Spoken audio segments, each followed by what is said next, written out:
آپ کیا سمجھ رہے ہو یہ جو غیر مسلموں کی بائکوں پہ بیٹھنے لگی یہ مسلمان بچی ہیں؟ ان کو گھر سے ہی لگ گئی تھی بیماری. ان کی ماں نے انہیں فلم دکھائی, ان کی ماں نے انہیں سرکار دو عالم صلی اللہ علیہ وسلم کی بیٹی کی باتیں نہیں بنائی, سیدہ خدیجہ کی باتیں نہیں, اما عائشہ صدیقہ کی باتیں نہیں بنائی. اب جیسے ہی آپ کہیں گے نا سیدہ امی عائشہ صدیقہ, کچھ لوگ کہتے ہیں تم رشتہ جوڑ رہے ہو, تو یہ تو اللہ نے جوڑا ہے بھائی. اعلیٰ حضرت فرماتے ہیں سیما پہلی ماں کہف امن و اما, حق گزارے رفاقت پہ لاکھوں سلام. اچھا اقبال کہتا ہے کتنا ہی خوبصورت گھر بنا لو, ذرا لکھنا اس بات کو میری نوٹ کرنا. اقبال کہتا ہے کتنا ہی خوبصورت گھر بنا لو وہ گھر برباد ہونے سے بچ نہیں سکتا جس میں حضور کی بیٹی کی باتیں نہیں ہوتی. چونکہ گھر ہے عورت سے, عورت ہے حیا سے, اور حیا ہے سیدہ فاطمۃ الزہرا سے. سبحان اللہ. حیا ہے, جلدی بولو, گھر ہے عورت سے, عورت ہے حیا سے, اور حیا ہے سیدہ فاطمۃ الزہرا سے. مولا علی فرماتے ہیں حضور ارشاد فرما رہے ہیں بتاؤ میرے صحابہ خیر النساء کون ہے؟ خیر النساء بہترین عورت. تو کہتے ہیں صحابہ نے اپنا اپنا اوپینین پیش کیا, یا رسول اللہ جو نماز پڑھے, اور میں نماز بھی اس کے اندر ہے مگر میرے مقصد کو نہیں پہنچی. یا رسول اللہ جو پردہ کرے, فرمایا یہ بھی مقصد کو ہے, بات یہ بھی اس میں شامل ہے مگر میرے مقصد کو نہ پہنچے. یا رسول اللہ جو سچ بولے, شوہر کا احترام کرے, فرمایا یہ بھی اس میں ہے مگر تم میرے مقصد کو. حضرت علی کہتے ہیں ایسے ہی کچھ میرے دماغ میں ہی مفہوم تھے تو میں نے بیان نہیں کیے. میرا گھر بالکل مسجد کے برابر میں اپنے دروازے میں گیا, میں نے جا کے پوچھا اے سیدہ, اے طیبہ, اے طاہرہ, اے خاتون جنت, بتائیں نا خیر النساء کون ہے, بہترین عورت کون ہے؟ انہوں نے کہا آپ باب العلم ہیں, آپ ارشاد فرمائیں, آپ بتائیں. کہا نہیں آپ سیدۃ النساء ہیں, آپ بتائیں. کہتے ہیں انہوں نے مسکرا کے فرمایا خیر النساء وہ ہے نہ کوئی غیر مرد اس کو دیکھے نہ وہ کسی غیر مرد کو دیکھے. حضرت علی تشریف لے کر کے آئے اور عرض کی بات چلی رہی تھی, میں نے عرض کی یا رسول اللہ میں عرض کروں؟ حضور نے میری طرف دیکھا, مسکرائے, فرمایا بولو علی. میں نے عرض کی یا رسول اللہ بہترین عورت وہ ہے نہ کوئی غیر مرد اس کو دیکھے نہ وہ کسی غیر مرد کو دیکھے. حضور مسکرائے, فرمایا بات بالکل صحیح ہے علی مگر تیری نہیں ہے میری بیٹی فاطمہ کی بات ہے. سبحان اللہ, ماشاء اللہ, ماشاء اللہ, ماشاء اللہ. بھائی بعد میں ریکارڈنگ سن لینا, ویسے سن لینا, کوئی توجہ ہے آپ کی نہیں؟ ادھر دیکھو, یہ میں کہہ رہا ہوں نا موبائل کا میں نے سب سے پہلے ہی ذکر کیا. میری آخری باتیں ہیں, میں نے پھر ختم ہو جانا ہے. پھر مولانا ہم نے قاری محمد علی فیضی صاحب کو آپ نے بھی سننا ہے, میں نے بھی سننا ہے. تو میں آپ سے عرض کر رہا تھا 11 لاکھ لڑکیاں غیر مسلموں کے گھروں میں چلی گئی. آپ نے کبھی اس پہ سوچا, غور کیا؟ کوئی وجہ تو ہے. اصل میں وہ مسلمان صحیح معنوں میں تھے. قاری صاحب میں اللہ کا شکر ہے, آپ تو سب جانتے ہیں میں صحیح نہیں, اور مجھے خبر بھی ہے کہ میں صحیح نہیں, مگر پھر بھی یہ وصیت کر چکا ہوں کہ جب میں مروں تو میری قبر میں کسی فلسطینی لڑکی کا جوتا اگر مل جائے تو میرے سینے پہ مرنے سے پہلے, مٹی دینے سے پہلے رکھ دیا جائے, تاکہ اللہ مجھے اس بابرکت جوتے کی برکت سے بخش دے میرے گناہوں کو. جنہوں نے یہ بیان دیا ہے جب ہم رات کو سوتے ہیں نا تو پہلے ہم قرآن پڑھتے ہیں, پھر برقع اوڑھتے ہیں, پھر سو جاتے ہیں. کسی نے کہا برقع اوڑھ کے تو کوئی نہیں سوتا, آپ کیوں سوتی ہیں؟ کہ اس وجہ سے کہ جب اسرائیل بم گراتا ہے تو گھر ملبے بن جاتے ہیں, ملبوں میں سے صبح کو کچھ کے برقع اوڑھتے ہیں کہ جب صبح کو ہماری لاش نکلے تو پردے میں ہونی چاہیے, بے پردہ نہیں ہونی چاہیے, تاکہ قیامت کے دن حضور سے ملاقات ہو آمنہ کے لال سے. تو ہم عرض کر دیں اے اللہ کے رسول, ہمارے بچے 20 سے 25 ہزار جو 10 سال سے 1 سال کی عمر کے درمیان تھے وہ بھوک سے مرے, ان کو کھانا نہیں ملا. ہمارے جوانوں کو, ہمارے مردوں کو کفن نہیں ملا, مگر کسی ایک لڑکی نے بھی کسی یہودی کا ہاتھ پکڑ کے نہ کہا کہ مجھے بچا لے, میں یہودن بننے کے لیے تیار ہوں. نہیں نہیں, اس نے یہی کہا. 70 سے 80 ہزار لوگ شہید ہوئے یہی کہتے ہوئے اے آمنہ کے لال, جب تک جان رہے گی تیری مسجد اقصی پہ قربان رہے گی. ایک بار اور فلسطین سے ایک بار اور یسف سے فلسطین کو آ, راستہ دیکھتی ہے مسجد اقصی تیرا. سوال یہ ہے سیدنا مولا علی کہتے ہیں میری شادی ہوئی ہے, میں اپنی دلہن کو دیکھ رہا ہوں اور پھر میں رو بھی رہا ہوں پہلی ملاقات پر. حالانکہ اللہ نے اتنا حسین جوڑا نبیوں کے بعد کسی کا نہیں بنایا جیسا علی اور فاطمہ کا جوڑا ہے. سیدنا مولا علی کہتے ہیں میں نے ان سے کہا تو وہ مجھ سے بولی آپ روتے ہیں کہ آپ کو شادی سے اعتراض تھا. میں نے کہا نہیں یہ تو میرے اوپر کرم ہے. آپ میرے نے کہا روتے کیوں ہیں؟ اس وجہ سے کہ آپ کی عظمت کو دیکھ کر, آپ کے علم اور بردباری کو دیکھ کر کہ دونوں عالم کے مالک و مختار کی بیٹی ہیں, مگر چہرے پہ آپ کے کوئی شکن نہیں, زبان پہ کوئی شکوہ نہیں. جب بھی کوئی لڑکی دلہن بنتی ہے تو اس کی خواہش ہوتی ہے کہ وہ ایک جوڑی نئے کپڑے پہنے. میں دیکھ رہا ہوں دونوں عالم کے مالک و مختار کی بیٹی دلہن بنی ہے, اور جس کپڑے میں دلہن بنی ہے اس میں 17 احمد ہیں, مگر حضور کی بیٹی کو کوئی شکایت نہیں, کوئی شکوہ نہیں. کہتے ہیں وہ آگے بڑھی, میرا ہاتھ پکڑا بڑے باپ کی بڑی بیٹی نے, اور فرمایا میرے سرتاج بالکل بھی دل تھوڑا نہ کریں. میرے ابا نے جب مجھے بچپن سے پالا اور جب رخصت کیا تو فرمایا فاطمہ اللہ کپڑوں سے راضی نہیں ہوتا, اللہ سجدے سے راضی. سبحان اللہ.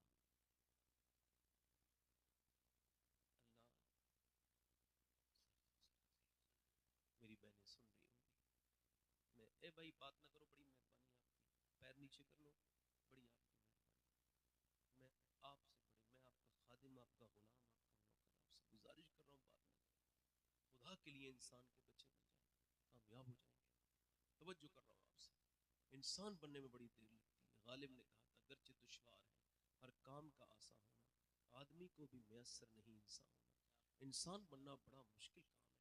سیدنا مولا علی فرماتے ہیں کہ جب تجھے اچھی باتیں تیرے دل پہ اثر نہ کریں تو پھر اچھی باتوں کا کوئی اس میں دوش نہیں ہے, پھر جتنی بھی کمی ہے تیرے دل کی ہے, پھر تو توبہ کر اپنے دل کو.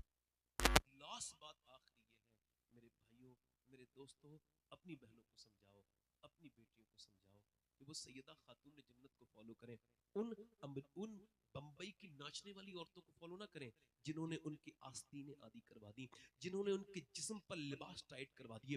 حضور علیہ السلام فرماتے ہیں آخری زمانے کی عورتیں کپڑے پہننے کے باوجود برہنہ ہوں گی. اللہ کے رسول صلی اللہ علیہ وسلم کے غلاموں میری طرف دیکھو, میں آپ سے کہہ رہا ہوں یہ جو عورتیں ہیں وہ کراچی کی بدبخت بدترین بدباطن عورتیں جنہوں نے پوری دنیا میں بے حیائی کو فروغ دیا ہے, جنہیں پورا اسپانسر پورا فائنانس جسے یہودی کر رہے ہیں. یہودیوں نے کہا تھا او صلاح الدین ہم تمہاری عورتوں کی حیا چھین لیں گے تاکہ تیری طرح حیادار بچے پیدا ہونا بند ہو جائیں. انہوں نے کر بھی دیا.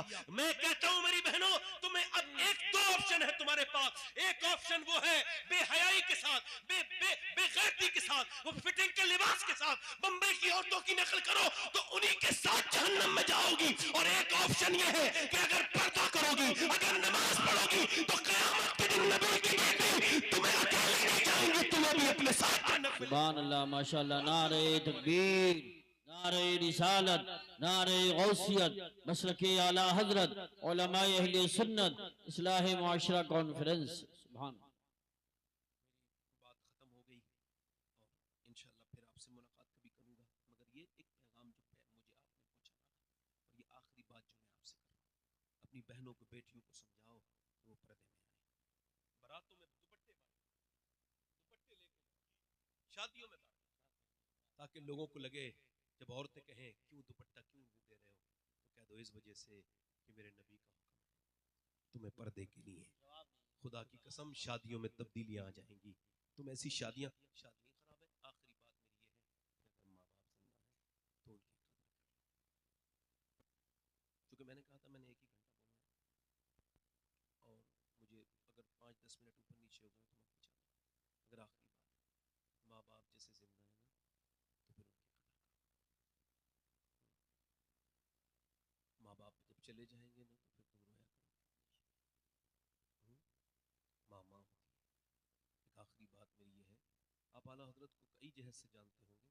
اعلیٰ حضرت کو جانتے ہیں ٹھیک سے, تو اعلیٰ حضرت کو اللہ اس کے رسول جانتے.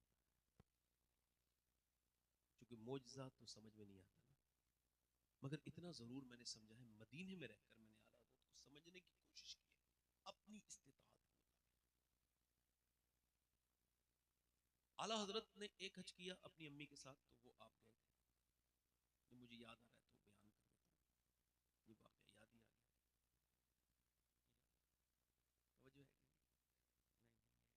یہ بھائی میرے محمد علی بھائی ہیں، یہ ہمارے قاری یوسف صاحب ہیں، یہ سب ہمارے رحم کرم فرمانے والے کرم فرما لوگ ہیں، یہ سارے قاری طاہر صاحب یہ سب بزرگ لوگ ہیں. میں تو آپ کا خادم آخری بات کر رہا ہوں. آج کل ایک نیا فیشن چلا ہے، کچھ مولانا لوگ تقریر کر رہے ہیں، وہ کہتے ہیں بیوی اپنی جگہ اور ماں. میں کہتا ہوں ماں کے سامنے کون سی جگہ بنائی ہے بیوی؟ تو پتہ چلا یہ حضرت جو ہے نا وہ گرفتار ہیں، ڈرتے ہیں. کچھ لوگ اتنے ڈرتے ہیں اپنی بیویوں سے، اپنی امی کو منہ پھیر کے نکل جاتے ہیں بیوی ناراض نہ ہو جائے، اور اپنی امی بیوی کی امی سے کہتے ہیں امی جان، اور اپنے باپ سے باپ نہیں کہتے، اور بیوی کے باپ سے ابا کہتے ہیں. ابھی جس کا خود کا ابا زندہ ہو تو دوسروں کو ابا بناتا ہے، جاہل ہے، دماغ خراب ہے. یہ کون سی بات کر لی تم نے؟ یہ وہ پاگل بن گئے، دماغ خراب ہو گیا. ہمیں سمجھا رہے ہو؟ ہمیں سمجھانا تم ہو کیا بے؟ تم کیا سمجھاؤ گے؟ ایک صحابی نے عرض کی یا رسول اللہ، یا رسول اللہ میری زندگی میں کس کا حق ہے؟ فرمایا ماں کا. ماں کا. کس کا بولو؟ پہلی مرتبہ کیا فرمایا؟ دوسری مرتبہ ماں کا.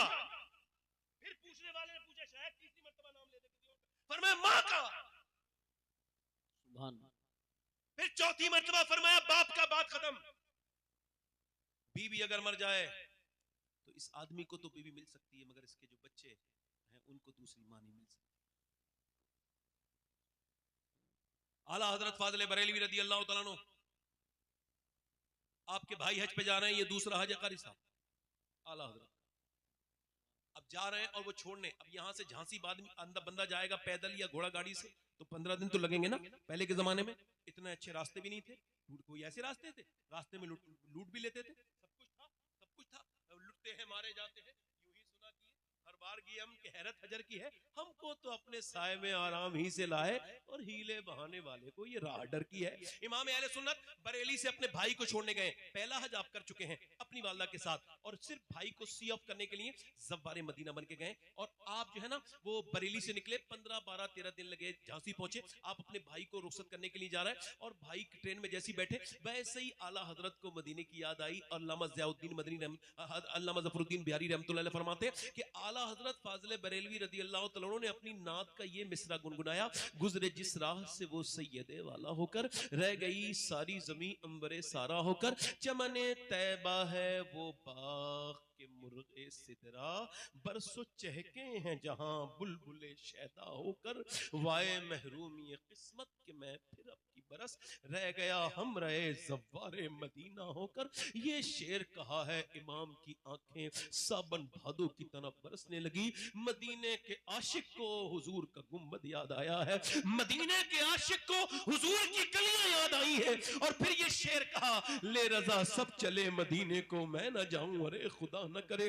بھائی سے کہا میں بھی جانے والا ہوں، روتے کیوں ہے؟ کب میرا دل بھی کرتا ہے میں بھی حج کرنے جاؤں گا. کہا تو چلو، نہ تو پاسپورٹ کی ضرورت، نہ تو اس زمانے میں کسی اور بات کی ضرورت، نہ کسی ویزے کی ضرورت. آپ چلے اور بس یہ مین سفر تو ہو گیا، چونکہ سختی کا سفر تو یہی تھا نا. اب تو ٹرین کا سفر ہے، پھر اس کے بعد پانی کا جہاز، پھر جدہ سے مکہ شریف، مکے سے مدینہ شریف. تو مین سفر تو کر چکے ہیں، آپ چلیے. پر میں نہیں، واپس بریلی جاؤں گا. محمد رضا صاحب نے پوچھا کیوں بھائی بریلی کیوں جائیں گے؟ بریلی تو الٹا جا رہے ہیں آپ. کہا نہیں میرے بھائی، بات یہ ہے بریلی اس وجہ سے جاؤں گا کہ میں امی سے اجازت لے کے نہیں آیا. میرے بھائی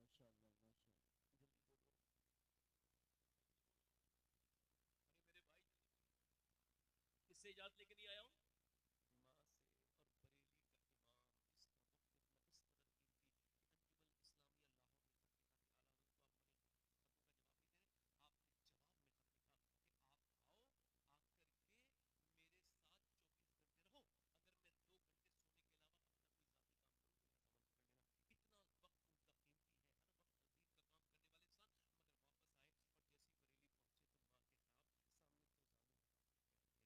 کر کے بیٹھ گئے. اور جیسی دو زانو ہو کر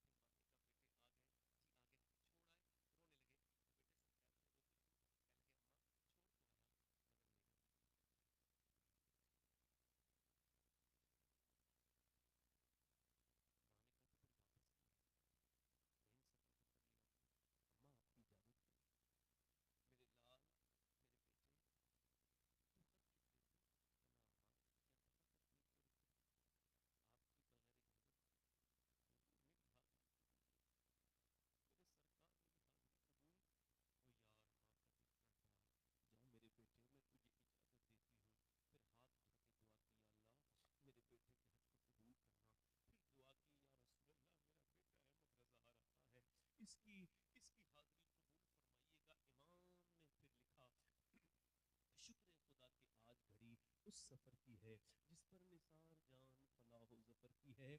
ماہ مدینہ اپنی تجلی عطا کرے. سب پڑھو میرے ساتھ, ماہ مدینہ اپنی تجلی عطا کرے. سب پڑھو, ماہ مدینہ اپنی تجلی عطا کرے. یہ ڈھلتی چاندنی دوپہر دوپہر کی ہے. حج گئے, منا گئے, طواف کیا, آپ نے مزدلفہ گئے, آپ عرفات گئے, آپ نے رمی کی, اور پھر آپ حرم میں آخری طواف کرنے آئے تو یہ شعر کہنے لگے, اس کے طفیل حج بھی خدا نے کرا دیے. اصل مراد حاضری اس پاک در کی ہے. اور پھر اس کے بعد آپ دیکھیں, پھر کہنے لگے کہ کالک جبی کی سجدہ در سے چھڑاؤ گے, مجھ کو بھی لے چلو, یہ تمنا حجر کی ہے. آغوش شوق کھولے ہے جس کے لیے حتیم, وہ مڑ کے دیکھتے نہیں, یہ دھن کدھر کی ہے. برسا کہ جانے والوں پر رحمت کروں نثار, ابر کرم سے عرض یہ میزاب زر کی ہے. اور پھر مدینے کی طرف چلے, مدینے کی گلی گلی میں شور ہو گیا, بریلی کا عاشق آ رہا ہے, احمد رضا آ رہا ہے, میرے امام عشق و محبت. اللہ اکبر. بریلی سے مدینے پہنچے. شیخ سرہندی کبھی مدینے نہیں گئے, مجدد فسانی کبھی اقبال بھی مدینے نہیں گیا. وہ کہتے تھے ہم حضور کو چہرہ دکھانے کے لائق نہیں, مگر امام گئے تو ہم گناہگاروں کے لیے راستہ بھی نکالا. اور یہ شعر کہا, تجھ سے چھپاؤں منہ تو کروں کس کے سامنے, کیا اور بھی کسی سے توقع نظر کی ہے. مجرم بلائے آئے ہیں, جاؤں کا ہے گواہ, پھر رد ہو کب یہ شان کریموں کے گھر کی ہے. سرکار ہم گواروں میں طرز ادب کہاں, ہم کو تو بس تمہیں یہی بھیک بھر کی ہے. مانگیں گے مانگے جائیں گے, وہ مانگے پائیں گے, سرکار میں نہ لا ہے نہ حاجت اگر کی ہے. منگتا کہا اٹھتے ہی داتا کی دین تھی, دوری قبور و عرض میں بس ہاتھ بھر کی ہے. اور لب تو ہے, آنکھیں بند ہے, پھیلی ہے جھولیاں, کتنے مزے کی بھیک تیرے پاک در کی ہے. آسی بھی ہے چہیتے یہ طیبہ ہے زاہد, مکہ نہیں کہ جہاں خیر و شر کی ہے. اللہ اکبر. اب ذرا توجہ کرے, امام عشق و محبت کے دھرنے پہ بیٹھے. یا رسول اللہ, میں نے آپ کا گنبد تو پہلے بھی دیکھا تھا, مگر آپ کو جب تک نہیں دیکھوں گا میں آپ یہاں سے جاؤں گا نہیں, کھاؤں گا نہیں, پیوں گا نہیں. محبت بھرا دھرنا دے دیا اور عرض کرنے لگے, اٹھا دو پردہ, دکھا دو چہرہ, کہ نور باری حجاب میں ہے, زمانہ تاریخ ہو رہا ہے, کہ مہر کب سے نقاب میں ہے. پھر میرے امام عشق و محبت نے, سیدی اعلیٰ حضرت نے دیکھا کہ بہت دیر ہو گئی, جب دیدار نہ ہوا تو پھر دل تڑپا اور یہ کلام لکھا. وہ سوئے لال ازہار پھرتے ہیں, تیرے دل اے بہار پھرتے ہیں, جو تیرے در سے یار پھرتے ہیں, در بدر یوں ہی خار پھرتے ہیں. کوئی کیوں پوچھے تیری بات رضا, تجھ سے کتے ہزار پھرتے ہیں. جب یہ عاجزی کی حدوں کو پہنچے تو مدینے والے نے اپنا پردہ ہٹایا. احمد رضا کو جلوہ جب دیکھا تو پکار اٹھے, وہ کمال حسن حضور ہے کہ گمان نفس جہاں نہیں, یہی پھول خار سے دور ہے, یہی شمع ہے کہ دھواں نہیں. تو زندہ ہے واللہ, تو زندہ ہے واللہ. میرے چشم عالم سے چھپ جانے والے میرے بھائیوں, میرے دوستوں, اگر ماں دعا کرتے تو مدینے کا بھی دیدار ہوتا ہے اور مدینے والے کا بھی دیدار ہوتا ہے. سبحان اللہ. نعرہ